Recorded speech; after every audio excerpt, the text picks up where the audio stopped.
어제 정말 놀라셨죠? 많은 분들이 밤잠을 설치면서도 그래도 대한민국 정치는 바로 갈 것이다. 대한민국 민주주의 군인들로부터 총칼로부터 그리고 비상계엄으로부터 지켰다라고 생각했었는데 아니었습니다. 곳곳에서 쿠데타가 벌어지고 있습니다. 대통령의 친위 쿠데타, 군인들의 쿠데타, 그리고 관료들의 쿠데타, 어제는 대법원의 사법 쿠데타까지 일어났습니다. 그 사안 한번 짚어보고 이따 10시에는 직접 연결해서 한덕수 이제 후보가 곧 되겠네요. 후보의 출마 선언도 들어보면서 과연 이 시대를 어떻게 책임지겠다고 하는 것인지 그리고 이것이 과연 바른 길인지 짚어보도록 하겠습니다.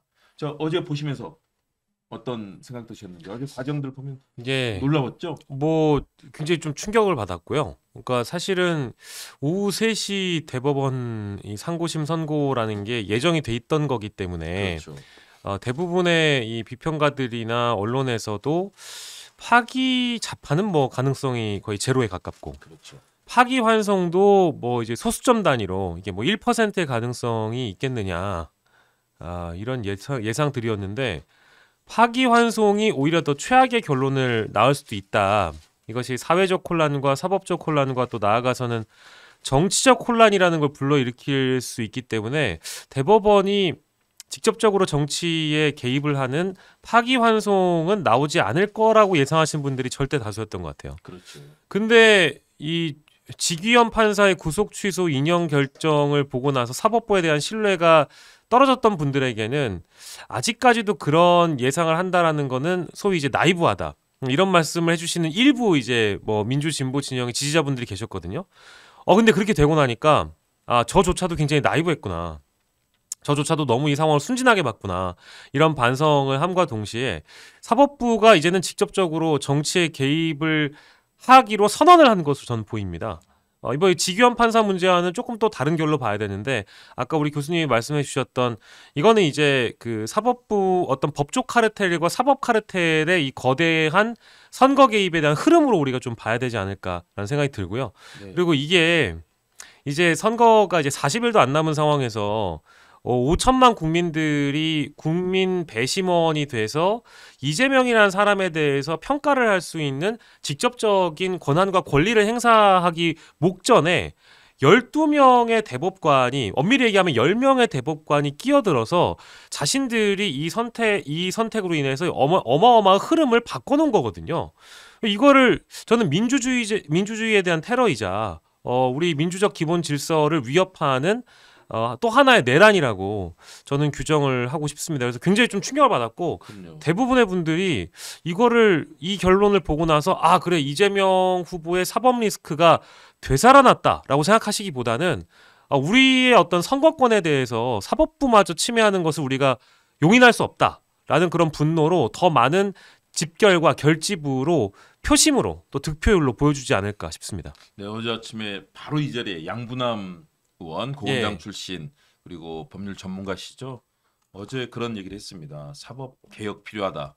또 검찰 개혁도 필요한데 그 방안에 대해서 저희들이 많이 얘기를 했었는데요. 그럼에도 불구하고 어제 결론은 당연하게 상고 기각될 음. 것이다라고 예측을 했습니다. 그러니까 우리 이 박영식 앵커님뿐만 아니라 수많은 국민들 그리고 전문가들조차도 예상하지 못했던 결론이었던 것 같습니다. 음. 그렇기 때문에 어제의 사안은 노골적인 선거의 개입이다. 왜냐하면 이제 32일 남은 대통령 선거 여기에 대해서 국민에게 선출받지 못한 사법부가 결론을 내렸습니다. 네. 그리고 대통령 가장 유력한 대통령 후보 지금 거의 국민 과반수의 지금 이 여론조사를 보면 나오고 있잖아요. 네. 그런 후보에 대해서 출마를 하지 못하거나 또는 대통령이 당선되더라도 이것이 무효가 된다거나 여러 가지 가능성이 있지 않습니까? 이 네. 상황으로 끌어넣었다는 것은 정말 노골적인 선거 개입이다. 그리고 있어서는 안 되는 사실상 대법원의 사법 쿠데타라는 네. 그런 평가를 많이 하시는 것 같아요. 네. 거기에 대해서 동의하시는 거죠? 예, 동의합니다. 그 시나리오를 몇 개 지금 짚어주셨는데 일단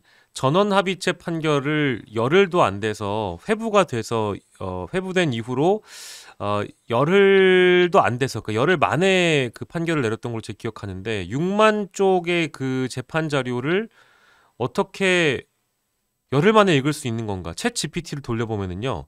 6,669쪽을 하루 만에 읽어야 됩니다.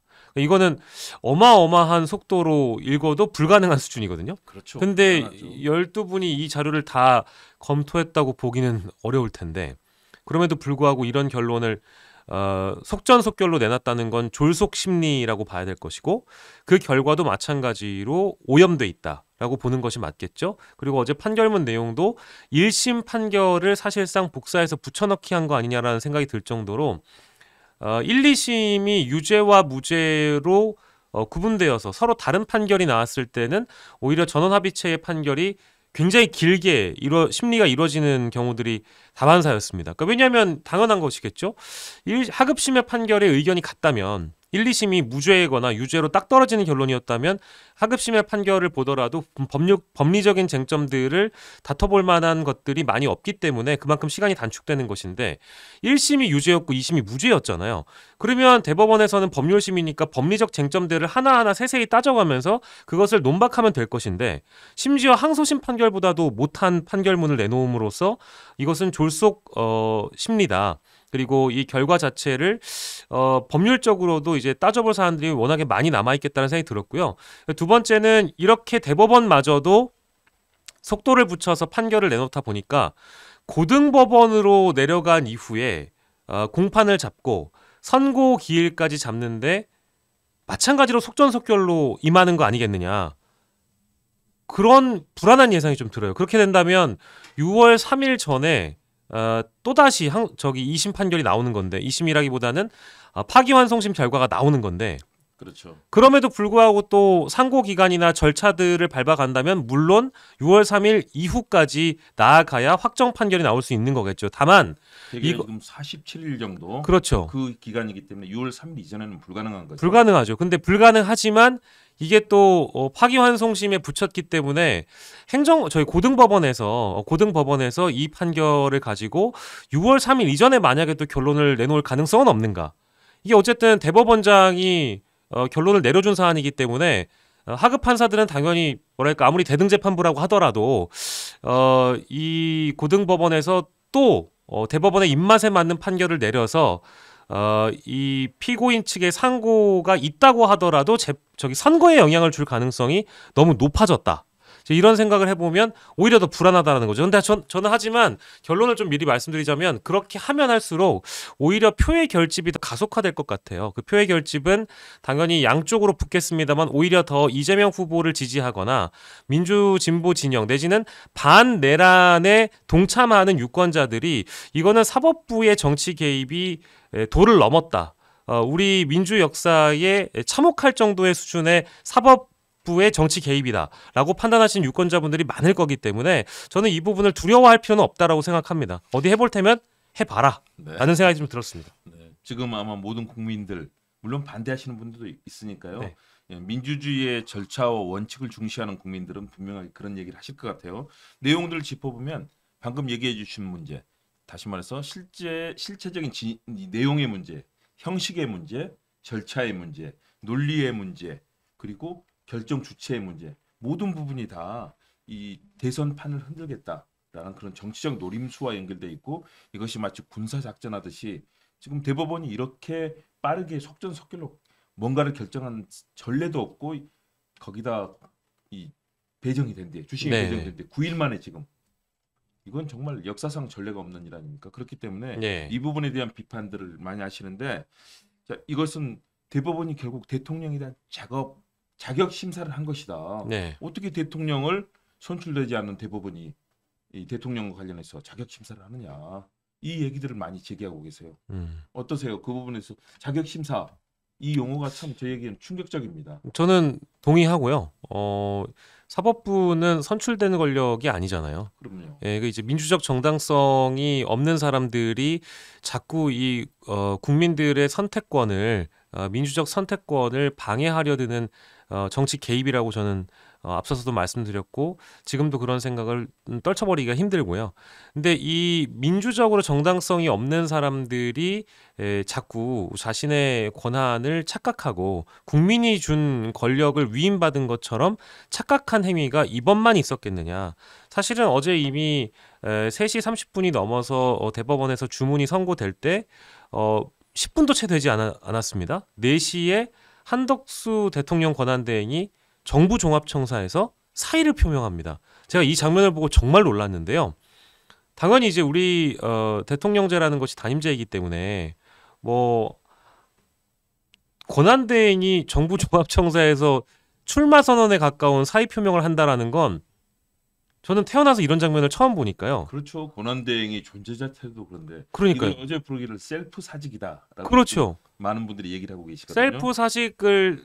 셀프 사직에 더해서 자신이 그 자리를 빌어 출마 선언을 한 것과 다름이 없는 상황이니 이것은 아까 사법부에 임명되지 않은 권력들, 선출직이 아닌 임명직 권력들이 자신의 권력을 남용하는 것과 동일한 것이죠. 그리고 공무원의 정치적 중립 의무를 지금 사법부뿐만 아니라 행정부에 있는 권한대행마저도 지금 위반하고 있는 그런 상황이기 때문에 결국 국민들이 이 세력들을 심판할 수밖에 없는 상황이 되어버렸다라고 저는 봅니다. 여기서 대법원이 한 행동 자체가 전체의 판을 바꿨다. 다시 말해서 그동안에 많은 국민들이 염원했던 민주적 가치, 정당성을 논의하는 자리가 된 것이 아니라 도리어 극우 보수 언론의 판을 깔아주고 또 내란의 공범이라고 지정이 됐던 현재 구여당 국민의힘 여기에서 이 대통령 선거에 대해서 부정적으로 표명하고 유력한 후보인 이재명 후보를 발목을 잡는 그런 판을 만들어줬다. 이런 비판들을 많이 하시거든요. 네네. 어떻게 보세요? 저는 뭐 100% 동의하고요. 오늘 조간신문들을 두루 좀 종합해서 보면 대부분 그런 비판들이 많이 나와 있습니다. 이재명의 사법 리스크가 결국 사달을 냈다. 이제 이런 식의 반응들인데 저는 이제 그 대목에 동의를 할 수가 없죠. 왜냐하면 대법원 이 파기환송심 선고 이전에 어쨌든 정상적인 절차를 밟고 전원합의체가 숙고의 기간을 충분히 거쳤다라고 한다면 이런 판을 깔아줄 수 있는 기회조차 없었던 거거든요. 근데 그 단초를 사법부가 마련해 준 겁니다. 그래서 지금 이제 김홍국 교수님께서도 이제 그 비판을 해 주신 거고요. 저는 앞으로의 프레임이 어떻게 이제 바뀌고 전환될 것인가 이제 그 부분을 좀 지켜보면 이번 6월 3일 대선은 굉장히 이 프레임 자체가 명징하고 간단했습니다. 그렇죠. 내란 세력을 진압하고 종식하며 동시에 우리 민주주의 질서를 회복하고 우리 일상을 회복할 수 있는 지도자를 선출한다. 이제 이 대목이었거든요. 근데 어제 사법부가 개입하고 전원합의체의 선고로 인해서 이제 어떻게 프레임이 주류 언론에서 떡밥을 제공받았는가 한 걸 보면 결국 누가 더 깨끗한 정치인인가라는 프레임으로 자꾸 이거를 제시를 해가는 것 같아요. 그러니까 이 깨끗한 정치인이라는 게 소위 우리 국민들이 어떤 정치인에 대한 과거의 과오를 정치적으로 사법적으로 종합적으로 평가할 수 있는 권한은 국민에게 있는 것인데 아까 말씀드린 대로 후보 검증을 사법부에 있는 판사들이 하고 이제 언론들이 직접 뛰어들어서 이 극우 보수 세력들과 주류 언론들이 스피커가 돼서 이 한 후보에 대한 평가와 이 프레임 자체를 전환해버리는 그런 효과를 어제 이후 지금 갖게 됐거든요. 그래서 천편일률적으로 제가 봤던 보수 성향의 언론들은 이미 프레임을 아예 다 바꿔버렸습니다. 내란이 일어났던 국가의 상황이 아니고요. 내란은 이미 마치 온데간데 없었던 듯 다시 우리가 12월 3일 이전에 기승전 이재명으로 회귀를 해버렸거든요. 이게 바로 그들이 노렸던 것 아니겠는가. 그 뭔가 좀 짜맞춰진 순서대로 간다라는 이 불안한 예감을 지울 수가 없습니다. 네, 맞습니다. 거기에 더해서 우리가 아까 속전속결이다, 군사작전이다 네. 이런 얘기를 했는데요. 6만 쪽을 어떻게 그 짧은 시간 안에 6만 쪽의 서류를 검토하고 관련된 협의를 하고 최종 결론을 내렸을 것인가. 이것도 문제지만 그에 더해서 사실은 헌법 84조에 대한 해석을 이번에 내놓았어야 되거든요. 네. 왜냐하면 그래야 이런 후보자에 대한 여러 가지 판결을 내리면서 대선에서 문제가 생기지 않도록 정리를 해야 되는데 84조에 대한 언급이 아예 이루어지지 않았습니다. 다시 네. 말해서 이것이 얼마나 부실하고 졸속적으로 결정이 내려졌는가를 보여주는 것이고 최소한도 12명의 대법원 이 재판관들이 같이 협의하면서 같이 공통의 가치를 얘기해야 될 텐데 네. 전혀 그런 과정도 이루어지지 않은 이 졸속 결정이다라는 판단이 이런 증거가 되지 않을까 네. 이렇게 지적하는 분들이 많습니다. 뭐 정확하신 말씀이시고 저는 어제 상고 기각이 내려짐과 동시에 아까 말씀하셨던 헌법 84조에 대한 부분이 언급이 되면서 조기 대선 이후에 만약에 실제 그 당선인이 받고 있는 재판들은 이제 중지되어야 한다. 그것이 정상적인 국정 운영을 도와주는 길이다. 이런 정도의 판단이 내려질 줄 알았죠.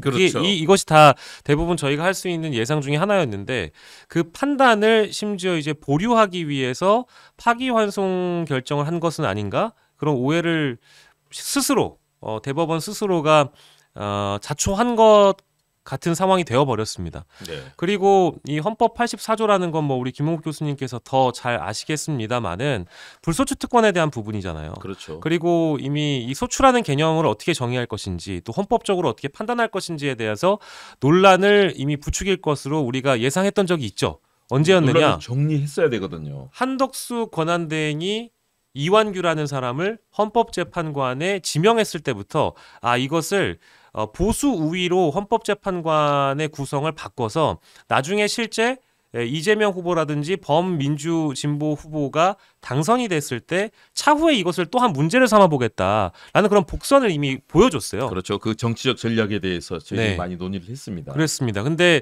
그거에 대해서 결론을 지어주고 정확하게 이 질서를 유지하게끔 만들어주는 역할을 하는 게 사법부잖아요. 그렇죠. 그래서 우리가 사법부를 최후의 보루라고 부르는 것이고 그분들에게 그 역할을 맡겨드린 건데 그럼요. 그 권능을 국민들이 존중해 준 건데 오히려 이번에 더 더 혼란을 부추겼죠. 사회적 혼란과 정치적 혼란과 나아가서는 사법적 혼란까지도 부추겨놨으니 이게 과연 우리가 기대했던 대법원의 역할인가?